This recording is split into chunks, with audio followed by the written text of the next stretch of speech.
और नेक्स्ट अगर हम देखें तो वीर दुर्गादास राठौड़ का संबंध जो है वो कन्नाड़ा बालोतरा से जो वो वीर दुर्गादास राठौड़ का संबंध आता है। कन्नाड़ा बालोतरा से वीर दुर्गादास राठौड़ का संबंध आता है। वीर दुर्गादास राठौड़ जो आते हैं वो मारवाड़ के यूलिसिस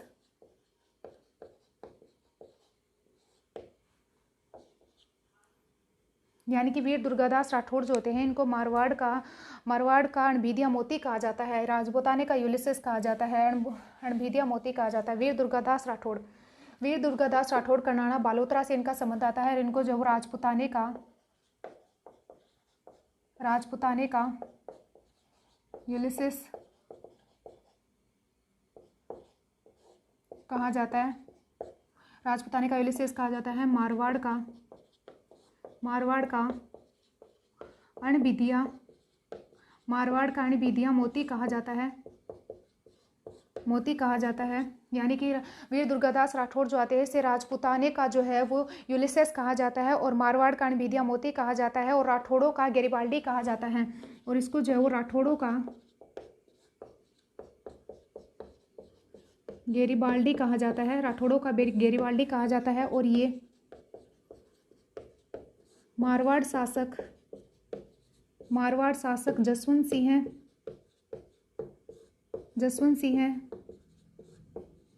के सेनापति थे। मारवाड़ शासक जसवंत सिंह के सेनापति थे और मारवाड़ शासक जसवंत सिंह जो थे उन्होंने इसको सच्चा राजपूत कहा है। और वीर दुर्गादास राठौड़ जो आते हैं उन्होंने अजीत सिंह को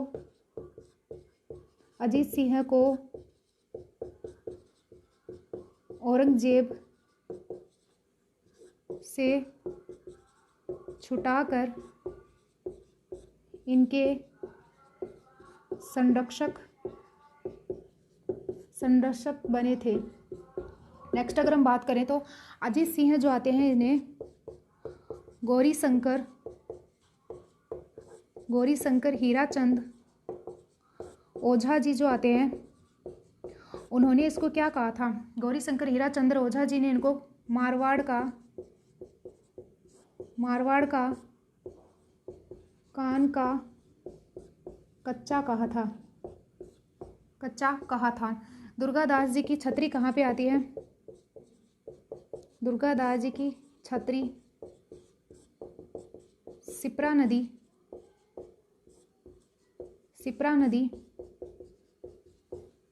उज्जैन मध्य प्रदेश में आती है। भृतहरि जो आते हैं उनका संबंध भी उज्जैन में देखने को मिलता है। अब हम बात करते हैं बाकी दास के बारे में।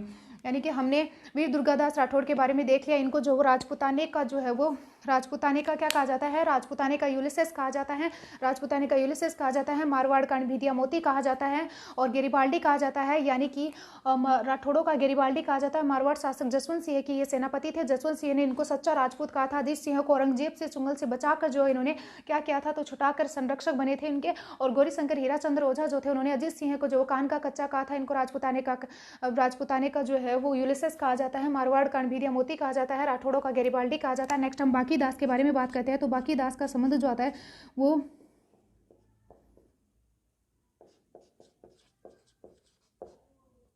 यानी कि बाकी दास जी जो आते हैं इनका संबंध जो आता है वो भांडियावास गांव आता है। तहसील पंचभद्रा आती है। भांडियावास यानी इनका संबंध जो आता है वो भांडियावास गांव और पंचभद्रा तहसील से आता है। इनका संबंध जो आता है वो भांडियावास गांव पंचभद्रा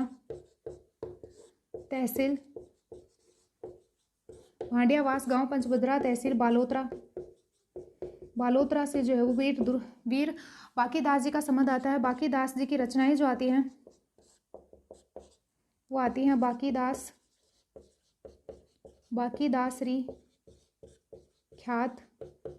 दासरी ख्यात कुकवि बत्तीसी। और इनकी एक जो वो कविता आती है जो क्या आती है? आयो अंग्रेज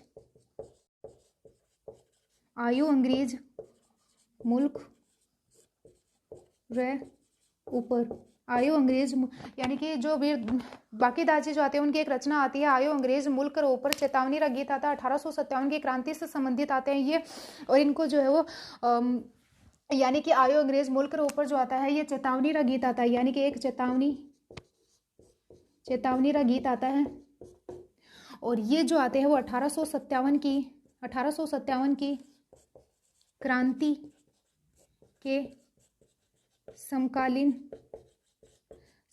कवि आते हैं, समकालीन कवि आते हैं। और इनको और क्या कहा जाता है, तो जो बांकीदास जी जो आते हैं, बांकीदास जी को मारवाड़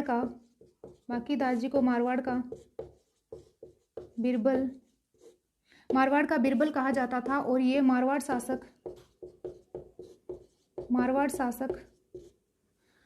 शासक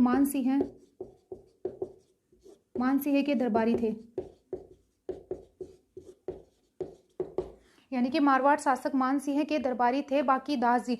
तो इससे रिलेटेड जो मतलब जितने भी फैक्ट्स बन सकते थे वो मैंने आपको सारे बता दिए हैं। नेक्स्ट अगर हम बात करें तो कन्नाना के बारे में बात करेंगे। एक छोटा सा पॉइंट आता है कन्नाना जो आता है ये बालोतरा में आता है। और कन्नाना जो आता है यहाँ की गैर प्रसिद्ध है, यानी कि यहाँ की जो है वो आंगी बांगी गैर प्रसिद्ध है। कन्नाना की आंगी बांगी गैर प्रसिद्ध है, यानी कि कन्नाना जो आता है वो कहाँ पे आता है, तो ये बालोतरा में आता है और यहाँ की आंगी बांगी गैर प्रसिद्ध है। और एक हम टॉपिक पे बात कर सकते हैं जो कि आता है तिलवाड़ा जो मैंने आपको पहले भी बता दिया था कि इनका संबंध तिलवाड़ा का संबंध जो आता है वो मल्ली नाथ से आता है। और नेक्स्ट अगर हम देखें तो तिलवाड़ा सभ्यता आती है, तिलवाड़ा एक सभ्यता आती है जो कि पुरातात्विक सभ्यता आती है, जो कि कहाँ पे देखने को मिलती है, बालोतरा में देखने को मिलती है।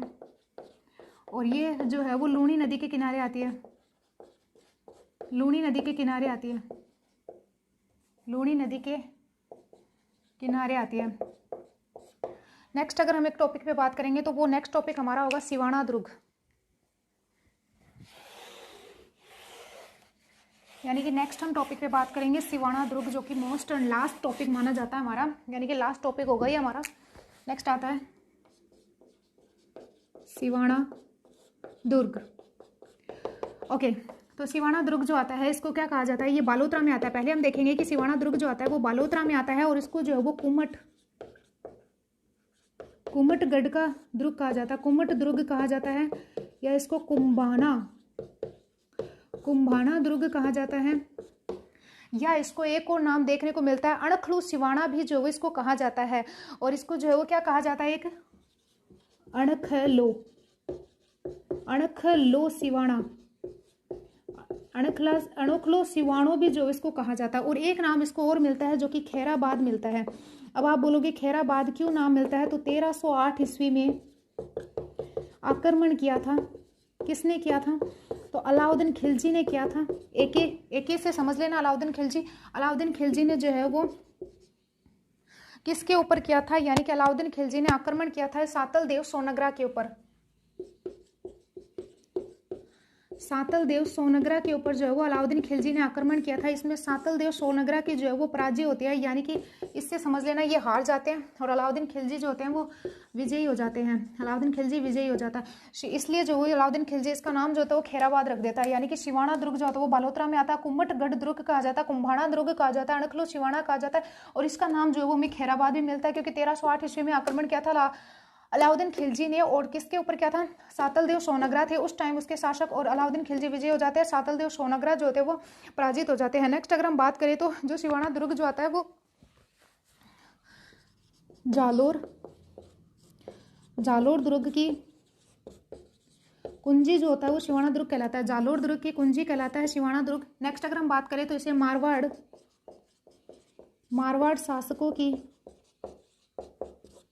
शासकों की शरण स्थली कहा जाता है, मारवाड़ शासकों की यहाँ पर शरण ली थी और गिरी सुमेल के युद्ध में राव मालदेव ने यहाँ पे शरण ली थी। यानी कि मारवाड़ के ज्यादातर शासक जो थे उन्होंने यहाँ पर शरण ली थी। इसकी वजह से जो इसको मारवाड़ के शासकों की शरणस्थली कहा जाता है। और अगर हम बात करें तो जय नारायण व्यास यानी कि सिवाना दुर्ग मारवाड़ शासकों की शरणस्थली कहा जाता है। और जय नारायण व्यास को यहाँ कैद यानी कि यहाँ पर कैद करके रखा गया था। जय नारायण व्यास को यहाँ पे कैद करके रखा गया था। नेक्स्ट अगर हम और पॉइंट के बारे में बात करें तो जो सिवाना दुर्ग जो आता है यहाँ पर कल्ला रायमलोथ का थड़ा यहाँ पे देखने को मिलता है। नेक्स्ट सिवाना दुर्ग जो आता है इसको गिरी दुर्ग कहा जाता है क्योंकि ये हल्देश्वर की पहाड़ी पर बना हुआ है। हल्देश्वर की पहाड़ी पर आता है सिवाना दुर्ग, इसलिए इसको जो वो गिरी दुर्ग कहा जाता है। और अजीत सिंह का दरवाजा जो आता है वो भी सिवाना दुर्ग में आता है। अगर नेक्स्ट पॉइंट अगर हम देखें तो अजीत सिंह का दरवाजा जो आता है वो सिवाना दुर्ग में आता है। यानी कि सिवाना दुर्ग के इतने इंपॉर्टेंट फैक्ट्स जो है वो मैंने आपको बता दिए कि सिवाना दुर्ग बालोतरा में आता है। इसको अणखलो सिवाना कहा जाता है, कुम्मठ दुर्ग कहा जाता है, कुम्भाणा दुर्ग कहा जाता है, खैराबाद कहा जाता है। 1308 में अलाउद्दीन खिलजी ने जो है वो इस पे आक्रमण किया था और जो सातल देव सोनगरा जो आते हैं वो शासक आते हैं वो हार जाते हैं और अलाउद्दीन खिलजी विजय हो जाते हैं, इसलिए इसका नाम खैराबाद रख दिया जाता है। जय नारायण व्यास जो आते हैं उनको यहाँ पे कैद करके रखा गया था। मारवाड़ की शरणस्थली कहलाता है। क्यों कहलाता है? तो क्योंकि मारवाड़ के शासक राव चंद्रसेन जो आते हैं उन्होंने यहाँ पे शरण ली थी और गिरी सुमेल के युद्ध में मालदेव जो था उसने भी यहाँ पे शरण ली थी। नेक्स्ट अगर हम बात करें तो यहाँ पे और देखने को क्या मिलता है कि जो सबसे पहले इंपॉर्टेंट बात होती है कि सिवाना दुर्ग का निर्माण किसने करवाया था। तो सिवाना दुर्ग का निर्माण जो था वो किसने करवाया था? तो वीर नारायण पंवार जो थे उन्होंने सिवाना दुर्ग का निर्माण करवाया था। और सिवाना दुर्ग में हमें क्या देखने को मिलता है? तो वीर नारायण पंवार के द्वारा इसका निर्माण करवाया गया था। बालोतरा में आता है। और सिवाना दुर्ग में जो वो भांडेलाव तालाब जो होता है वो भी हमें सिवाना दुर्ग में देखने को मिलता है। यानी कि एक तो पॉइंट और देख लेते हैं कि भांडेलाव तालाब जो आता है वो भी हमें सिवाना दुर्ग में देखने को मिलता है। भांडेलाव तालाब जो आता है वो भी हमें सिवाना दुर्ग में देखने को मिलता है। इतने सारे फैक्ट्स आते हैं जो कि आपके लिए बहुत ज़्यादा इंपॉर्टेंट हो जाते हैं, तो आप इनको याद रखना। नेक्स्ट अगर हम बात करें कि सिवाना दुर्ग जो था उसमें कितने साके हुए हैं सिवाना दुर्ग में कितने साके हुए हैं? तो सिवाना दुर्ग जो था उसमें टोटल 2 साके हुए हैं। यानी कि सिवाना दुर्ग में टोटल 2 साके हुए। एक तो मैंने आपको बता दिया 1308 में हुआ और एक जो है वो 1559 में जो है एक साका और हुआ है। तो इसमें सिवाना दुर्ग में 2 साके हुए हैं। और एक जो है वो बालोतरा से एक व्यक्ति विशेष का संबंध भी आता है जिसका नाम आता है आसीन खां। यानी कि बालोतरा से एक व्यक्ति विशेष का संबंध आता है जिसका नाम आता है आसीन खां। बालोतरा से एक व्यक्ति आते हैं जिसका नाम आता है आसीन खां। आसीन खां जो आते हैं वो कहाँ से संबंध आता है इनका? बालोतरा से आता है। और आसीन खां जो आते हैं ये क्या आते हैं? तो ये सिंधी सारंगी वाहक कलाकार आते हैं।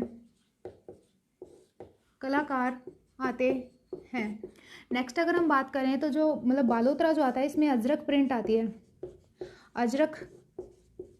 आती है जो कि किससे बनी होती है? तो ये लाल और प्लस नीले रंग से बनी होती है। ये रंग पूछ लेंगे आपसे, लाल और नीले रंग से बनी होती है अजरक प्रिंट। और एक प्रिंट और देखने को मिलती है वो मल्लिर प्रिंट आती है। मल्लिर प्रिंट जो आती है वो काला प्लस कत्थई रंग से बनी होती है। काला और कत्थई रंग से बनी होती है। एक तो अजरक प्रिंट होती है, एक मल्लिर प्रिंट होती है जो कि बहुत ज़्यादा इंपॉर्टेंट हो जाती है। और मल्लिर प्रिंट के जो प्रसिद्ध कलाकार जो आते हैं वो मोहम्मद यासीन आते हैं। यानी कि प्रसिद्ध कलाकार कौन आते हैं? तो इसके लिए प्रसिद्ध है मोहम्मद यासीन खां जो आते हैं वो इसके प्रसिद्ध कलाकार आते हैं। सारे फैक्ट्स आपके लिए इंपॉर्टेंट हो जाते हैं। फटाफट से जो है इसको नोट कर लेना। एंड वीडियो अच्छा लगा तो लाइक शेयर और सब्सक्राइब जरूर कर दे। Thank you and bye.